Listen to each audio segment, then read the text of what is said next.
नमस्कार, उत्तराखंड न्यूज देख रहे हैं आप। मैं हूं आपके साथ नेहा दुबे।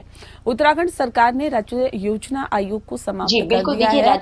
बता दें आपको कि प्रदेश में अब नीति आयोग की तर्ज पर state institute for empowering and transforming Uttarakhand Setu का गठन किया जाएगा। राज्यपाल के द्वारा सेतु के गठन के लिए मंजूरी भी मिल गई है। बता दें कि प्रदेश सरकार की नीति और नियोजन में state institute for empowering and transforming Uttarakhand think tank की तरह काम करेगा। इसका उद्देश्य नागरिकों के विकास और कल्याण की सामाजिक व्यक्तिगत आकांक्षाओं को पूरा करने के लिए एजेंडा तैयार करना होगा। साथ ही लोगों की आवश्यकताओं के मुताबिक उनकी पूर्ति के लिए सक्रिय रहेगी। योजना राज्य योजना आयोग की जगह लेने वाली सेतु के अध्यक्ष मुख्यमंत्री होंगे। साथ ही नियोजन मंत्री, उपाध्यक्ष और 3 सलाहकारों की भी नियुक्ति की जाएगी।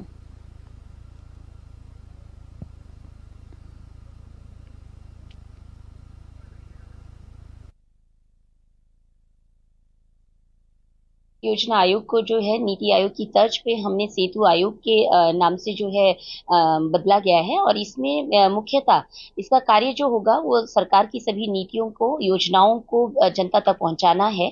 और इसमें माननीय मुख्यमंत्री जी हमारे मुख्य जो हैं वो अध्यक्ष रहेंगे और सभी मंत्री लोग जो हैं इसमें सदस्य के रूप में काम करेंगे। अन्य 6 सलाहकार भी इसमें नियुक्त किए जाएंगे। तो यहाँ पर जिस प्रकार से सभी क्षेत्रों के जो एक्सपर्ट होंगे वो भी इसमें मेंबर रहेंगे, तो निश्चित रूप से सरकार की योजनाओं को, सरकार की नीतियों को जन जन तक पहुंचाने के लिए सेतु आयोग काम करेगा। और स्टेट फॉर एम्पावरिंग एंड जो इंफ्रास्ट्रक्चर है उत्तराखंड का, उसके लिए आगे किस तरीके से हम लोगों को जनता के बीच में जाके कार्य करना है, वो सब कार्य इसमें होंगे।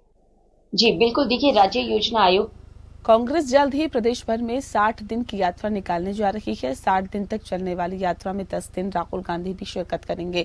वहीं यात्रा कब शुरू होगी, इसको लेकर कांग्रेस के प्रदेश अध्यक्ष ने फिलहाल आपको बता दें कहा है कि हम यात्रा शुरू नहीं कर रहे हैं। जिस तरह से उत्तराखंड में आपदा की स्थिति है, हरिद्वार क्षेत्र में अब ये स्थिति बन चुकी है कि कभी भी महामारी पैदा हो सकती है। ऐसे में हमने फिलहाल यात्रा को शुरू करने का फैसला नहीं लिया है और हम ये सब स्थिति सामान्य हो जाएगी उसके बाद ही यात्रा शुरू करेंगे।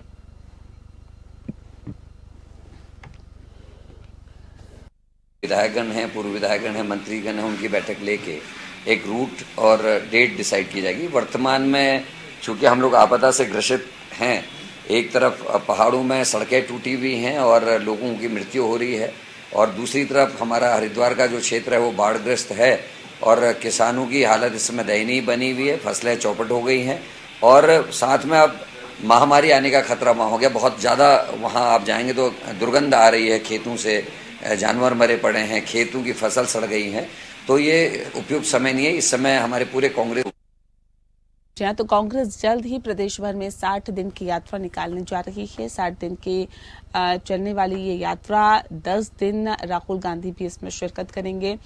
यात्रा कब से शुरू होगी, इसको लेकर कांग्रेस के प्रदेश अध्यक्ष ने फिलहाल कहा है कि हम यात्रा शुरू नहीं कर रहे हैं क्योंकि फिलहाल उत्तराखंड में आपदा की स्थिति है। हरिद्वार क्षेत्र में अब ये स्थिति बन चुकी है कि कभी भी महामारी पैदा हो सकती है। ऐसे में हमने फिलहाल यात्रा को शुरू करने का फैसला नहीं लिया है। बता दें आपको कि कांग्रेस की तरफ से कहा जा रहा है कि जब भी स्थिति सामान्य हो जाएगी उसके बाद ही यात्रा शुरू की जाएगी। उत्तराखंड समेत पूरे देश में लोकसभा चुनाव नजदीक है, लिहाजा लोकसभा चुनाव की तैयारियों में कांग्रेस पार्टी लग गई है और उसकी शुरुआत दरअसल जिस तरह से की जा रही है, इससे पहले भारत जोड़ो यात्रा पूरे देश में निकालने की कोशिश यहां पर कांग्रेस के पूर्व अध्यक्ष राहुल गांधी की तरफ से की गई थी और अब खास तौर पर उत्तराखंड में ये यात्रा निकालने की बात कही जा रही है और कहा यह भी जा रहा है कि 10 दिन के लिए राहुल गांधी इस यात्रा में शिरकत करेंगे। ये यात्रा उत्तराखंड के तमाम दुर्गम जिलों से लेकर तमाम रास्तों से को पार करते हुए उत्तराखंड में आगे पहुंचेगी।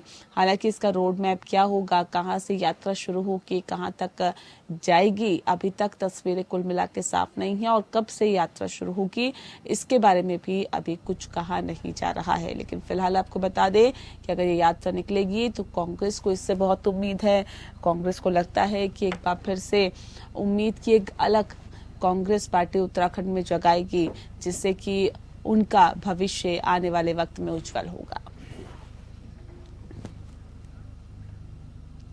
सोशल मीडिया पर इन दिनों कांग्रेस प्रदेश अध्यक्ष करण मेहरा का एक वीडियो वायरल हो रहा है, जिसको लेकर सियासत गर्म हो गई है। जहां करण मेहरा इस वीडियो को एडिटेड बता रहे हैं, तो वहीं दूसरी तरफ अब बीजेपी करण मेहरा पर निशाना साध रही है। सोशल मीडिया पर एक वीडियो वायरल हो रहा है जो कि 22 जुलाई का बताया जा रहा है। वीडियो में कांग्रेस की कोटद्वार में स्वाभिमान न्याय यात्रा समाप्त हुई थी। उस दौरान कांग्रेस अध्यक्ष ने वहां काफी जोशीला भाषण दिया था। जैसा सोशल मीडिया में वायरल वीडियो में दिखाया जा रहा है, उसके तहत कांग्रेस अध्यक्ष करण मेहरा ने सीधे तौर पर अंकिता हत्याकांड के मामले पर भाषण वो दे रहे हैं। इस सब भाषण के दौरान वे लगातार लोगों को जोश दिलाने के लिए कई तरीके की बातें कह रहे हैं। करण मेहरा ने भी ये कहते हैं कि स्वाभिमान न्याय यात्रा में उन्हें उम्मीद थी कि लोग यात्रा में अपने बर्तन, अपने बच्चों को छोड़कर आएंगे और बढ़ चढ़कर शामिल होंगे, लेकिन ऐसा नहीं हुआ। करण मेहरा का ये बयान, वायरल वीडियो जो है वो राजनीति गरमाने उससे लगी है। बीजेपी नेताओं ने इसे गढ़वाल के लोगों का अपमान करार दिया। दूसरी तरफ तमाम आरोपों को नकारते हुए करण मेहरा ने साफ कर किया है कि ये वीडियो एडिटेड है और किसी ने गलत मंशा से इस वीडियो में छेड़छाड़ की है।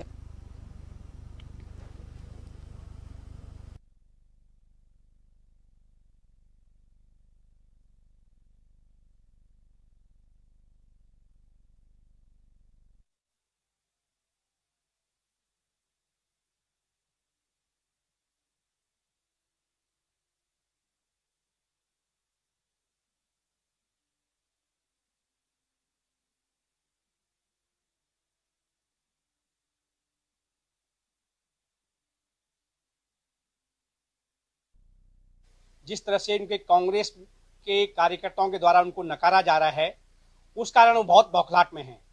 और जिस तरह से उन्होंने गढ़वाल के लोगों के लिए, कि पूरी दुनिया गढ़वाल के लोगों पर थूक रही है कि अंकिता भंडारी प्रकरण पे उनका साथ क्यों नहीं दे रहे हैं, ये बहुत ही अपमानजनक बात उन्होंने गढ़वाल के लोगों के लिए कही है। मैं उनसे अनुरोध करूंगा कि वो सार्वजनिक रूप से माफी मांगे गढ़वाल के लोगों से और अपने मानसिक संतुलन को भी संभाल कर रखें, क्योंकि गढ़वाल की जनता बहुत। हरिद्वार के शिवालिक पर्वत की पहाड़ियां तेजी से दरक रही है। इन पहाड़ियों के ट्रीटमेंट को लेकर विशेषज्ञों की टीम हरिद्वार पहुंची और प्रशासन के अधिकारियों के साथ हिल बाईपास मार्ग का निरीक्षण किया गया। विशेषज्ञों की टीम ने Uttarakhand landslide mitigation and management centre के निदेशक शांतनु सरकार के साथ Uttarakhand state disaster management authority के अधिकारी मौजूद रहे। टीम ने दरकी हुई पहाड़ियों और लैंडस्लाइड का बारीकी से निरीक्षण किया। शांतनु सरकार ने बताया है कि लैंडस्लाइड की फर्स्ट इंफॉर्मेशन इकट्ठा की जा रही है। साइड का डिटेल सर्वे कराया जाएगा। यहाँ भी भूधसाव हुआ, वहां रिटेनिंग वॉल और ठोस मिट्टी से ट्रीटमेंट किया जा सकता है। हालांकि सर्वे रिपोर्ट के बाद ही ट्रीटमेंट के बारे में बताया जा सकता है।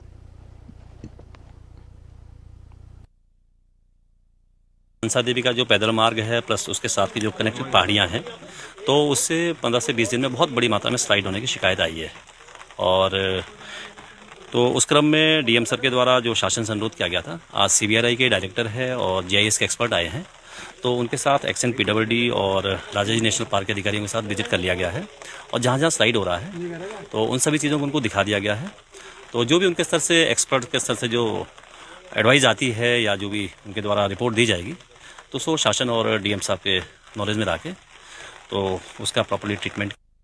हाल फिलहाल में ऐसी घटनाएं सामने आई है जिसमें स्विगी, जोमेटो जैसी तमाम कंपनियों के डिलीवरी एजेंट मादक पदार्थ सप्लाई करते हुए नजर आए हैं, जिसको लेकर देहरादून पुलिस अब काफी सख्त नजर आ रही है। देहरादून एसएसपी दिलीप सिंह कुंवर ने सभी चौकी और थाना इंचार्जों को ये निर्देशित किया है कि ऐसे डिलीवरी एजेंट्स का सत्यापन अनिवार्य रूप से कराया जाए। शिकायतों को ध्यान में रखकर एसएसपी दिलीप सिंह ने ये निर्देश जारी किए हैं कि वहीं चौकी प्रभारियों को खास तौर पर यह कहा गया है कि वह इस अभियान की संपूर्ण जिम्मेदारी उनकी होगी। यदि कोई कोताही इसमें बरती जाएगी तो पुलिस के कर्मचारियों पर भी कठोर कार्रवाई देखने को मिल सकती है।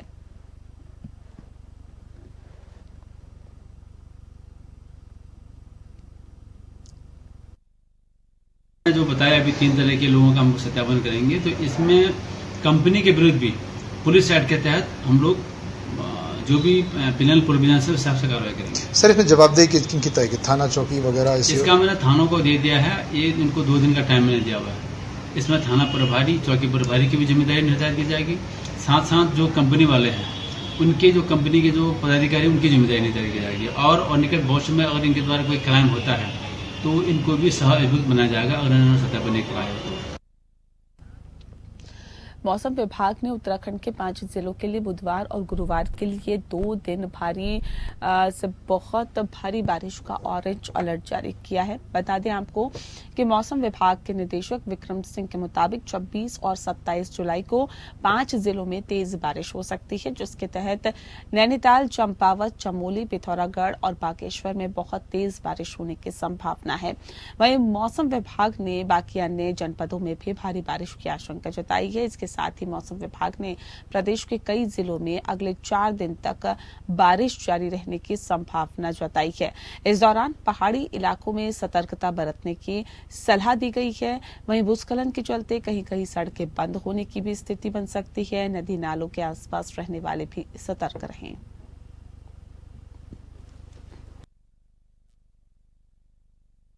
उत्तराखंड के लिए मौसम की बात करें, एक्टिविटी थोड़ी ज्यादा जो है कुमाऊं क्षेत्र में दिख रही है। तो कुमाऊं के हिल्स की अगर बात करें तो वहां हैवी से वेरी हैवी कल रहेगी, और बाकी जो डिस्ट्रिक्ट है उसमें आप हैवी रेन्स कह सकते हैं कि वहां पे भी मिलेंगी। तो कहीं ना कहीं 2 दिन जो एक्टिविटी अच्छी है प्रदेश में। तो जो भी लोग जो आवागमन कर रहे हैं बहुत सावधानी से करें, क्योंकि लैंडस्लाइड है या गाढ़ गदेरों में पानी बढ़ना है, वो सब चीजें देखने को मिलेगी। और जो लोग नदी नालों के आसपास रह रहे हैं उनको काफी सतर्क रहना है। तो कहीं ना कहीं 2 दिन में कहूंगा फिर से जो है अभी एक्टिविटी बढ़ रही है, तो सतर्क रहने की जरूरत रहेगी। तो ऑरेंज वार्निंग भी आज और कल के लिए रखी गई, जो डिस्ट्रिक्ट मैंने बोले हैं विशेषकर, और बाकी जो डिस्ट्रिक्ट उसमें भी भारी वर्षा रखी गई है। तो 2 दिन के लिए वार्निंग भी इसी तरह है। तो यही मैं कहना चाहूंगा कि लोग जो भी हैं नदी नालों के आसपास रहते हैं वो काफी सतर्क रहें, जलस्तर बढ़ेगा। और इसी तरह जो लोग आवागमन कर रहे हैं तो वो भी काफी सतर्क होकर आवागमन करें। उत्तराखंड के लिए मौसम मंत्री धन सिंह रावत ने विभागीय अधिकारियों के साथ आपदा की समीक्षा बैठक ली। इस स्थिति में सतर्कता बरतने और तुरंत कार्रवाई के लिए चौकन्ना रहने के निर्देश दिए गए। इस दौरान शिक्षा मंत्री ने कहा कि शुद्ध पेयजल के प्रयोग से 80% तक बीमारियों का खतरा कम हो जाता है। अल्मोड़ा के लिए आपदा मद में सरकार ने 20 करोड़ रुपए स्वीकृत किए, जिनके माध्यम से मुआवजा, मरम्मत समेत अनेक कार्य किए जाएंगे। धन सिंह रावत ने कहा कि सरकार आपदा के दृष्टिगत अल्मोड़ा के प्रति संवेदनशील है। वहीं इस अवसर पर जिला आपदा प्रबंधन अधिकारी विनीत पाल ने जनपद की आपदा संबंधी तैयारियों के बारे में विस्तार पूर्वक बताया। सरकार की तरफ से अल्मोड़ा जिले को 20 करोड़ रुपए आपदा से आगे है, और हमारी प्राथमिकता यह है कि अगर कोई गौशाला हो या गांव में कोई दिक्कत हो या कोई रास्ते टूट गए हो, कहीं स्कूलों की दिक्कत हो, तो हमने हर विभाग से आगे कहा है कि वो जो है आकलन करके देखें ताकि अगर ऐसा नहीं है। तो मुझे लगता है कि अल्मोड़ा जिले में काफ़ी स्थिति नियंत्रण में है और हमारे अधिकांश मार्ग खुले हुए हैं। हर प्रकार की सुविधा जो है ठीक ठाक है। हरिद्वार में अतिक्रमण के खिलाफ प्रशासन एक्शन मोड में नजर आ रहा है। इसी के तहत नेशनल हाईवे की जमीन में बना मंदिर को हटाया गया। दरअसल इस मंदिर को प्रशासन की नोटिस के बाद हटाया जा रहा था, जिसके बाद प्रशासन और नेशनल हाईवे के अधिकारियों की मौजूदगी में मंदिर पर बुलडोजर चला। बता दें आपको कि NH 58 के चौड़ीकरण का काम चल रहा है, जिसके तहत 4 लेन को 6 लेन बनाया जाना है। बहादुराबाद टोल प्लाजा के पास मंदिर समिति ने 2012 में ही मुआवजा ले लिया था। इसके बावजूद मंदिर को नहीं हटाया गया। इसके बाद प्रशासन और NHAI के अधिकारियों को कार्रवाई करनी पड़ी।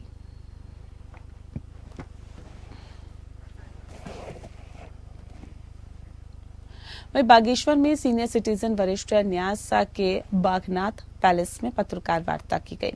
इस वार्ता न्यास के अध्यक्ष दलीप सिंह खेतवाल की अध्यक्षता में ये प्रेस वार्ता हुई, जिस दौरान नशे के आदी हुए युवाओं को लेकर चर्चा की गई। खेतवाल ने कहा कि बागेश्वर में आज हर युवा स्मैक और चरस की लत में पड़ता हुआ दिखाई दे रहा है। उनको बचाने का प्रयास हम सब की जिम्मेदारी है और समाज को नशे से बचाने के लिए हमें आगे आना होगा, नहीं तो भविष्य काफी भयावह होने वाला है। नशे से पीड़ित बच्चों को बचाने के लिए हम सबको पहल करनी जरूरी है। बच्चों को काउंसलिंग करानी भी जरूरी है। सीनियर सिटीजन वरिष्ठ न्यास के अध्यक्ष ने कहा कि बच्चों के भविष्य को बचाने के लिए समाज में जागरूकता फैलानी होगी और साथ ही स्कूलों में जाकर नुक्कड़ नाटक के माध्यम से जागरूक करना होगा। जिले में प्राइवेट नशा मुक्ति केंद्र खोलने का प्रयास किया जाएगा, जिससे नशे की लत में पड़े युवाओं को बचाया जा सके। खेतवाल ने कहा कि कल अल्मोड़ा पुलिस ने 16 लाख की स्मैक के साथ तस्करों को पकड़ा है, उसके लिए अल्मोड़ा पुलिस को सम्मानित भी किया जाएगा। युवा पीढ़ी है, युवा जो पीढ़ी है वो आज नशे से बर्बाद होती जा रही है, क्योंकि आज तक हमें शराब और चरस का ही जो हमारे पास युवा नशा था उस पर इतना वो नहीं था, लेकिन आज जो ये समय का आ गई है इससे हमारा युवा बहुत बर्बाद हो चुका है। और आज हमारा युवा जो है उन्हें तो भर्ती हो पा रहा है और न कहीं दौड़ पा रहा है, क्योंकि उसकी जो माइंड हो गया वो बिल्कुल नशे में हो गया, वो बिल्कुल नशे पर ही अपना ध्यान दे दिया है। और कई अभिभावक हमारे अड़ोस पड़ोस के और हमारे गांव के ऐसे हैं जो बहुत पीड़ित हैं और वो खुद ही परेशान है अपने अभिभावकों से। और उन अभिभावकों से भी निवेदन करता हूँ कि वो खुद ने कहे किसी न किसी रूप में अपने बच्चे को हमको वो सूचित करें और हम कैसे उनको जो है काउंसलिंग कर सकें और कैसे हम जो है उस पर अपनी वो कर सकें। हमारा सीनियर सिटीजन का एक ही लक्ष्य है कि हमारा पहाड़ का बच्चा कैसे बचे और हमारा।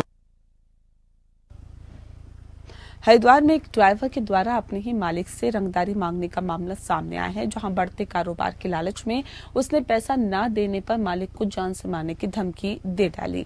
ये पूरा मामला कनकल थाना क्षेत्र का है, जिस दौरान पुलिस को शिकायत देते हुए हंसा ट्रैवल एजेंसी के मालिक ने बताया कि उसे ई रिक्शा ड्राइवर के जरिए एक धमकी भरा पत्र मिला है, जिसमें उससे 1,60,000 रुपए की डिमांड की गई है। पैसा न देने पर जान से मारने की भी धमकी दी गई है।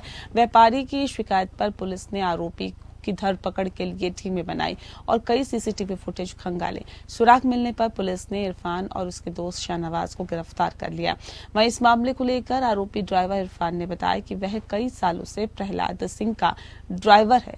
मालिक का धंधा बहुत अच्छा चल रहा है, इसे देखकर उसके मन में लालच आ गया और पैसों की डिमांड कर डाली।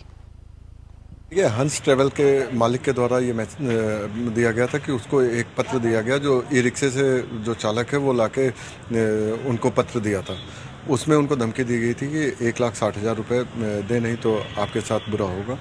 इस सूचना पे जब पुलिस सीसीटीवी खंगाली तो उसमें 2 लड़के संदिग्ध प्रतीत हुए। उनसे जब पूछताछ की गई तो उन्होंने अपने जुर्म को कबूल किया। बाद में पता चला कि हंस ट्रेवल के जो मालिक थे उन्हीं के यहाँ वो चालक का काम करते थे। इरफान और शहजाद नाम के 2 लड़के गिरफ्तार किए गए हैं और उनके खिलाफ आवश्यक विधिक कार्रवाई।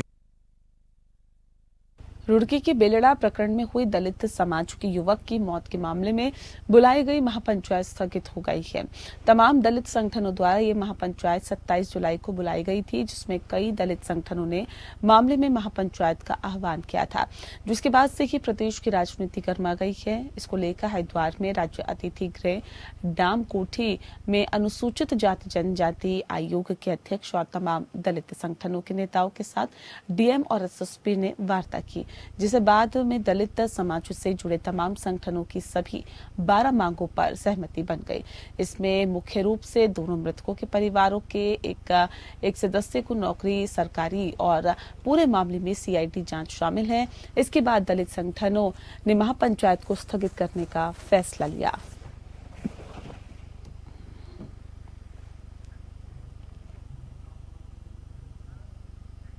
और इसी के साथ फिलहाल इस बुलेटिन में इतना ही। मुझे दीजिए इजाजत। नमस्कार।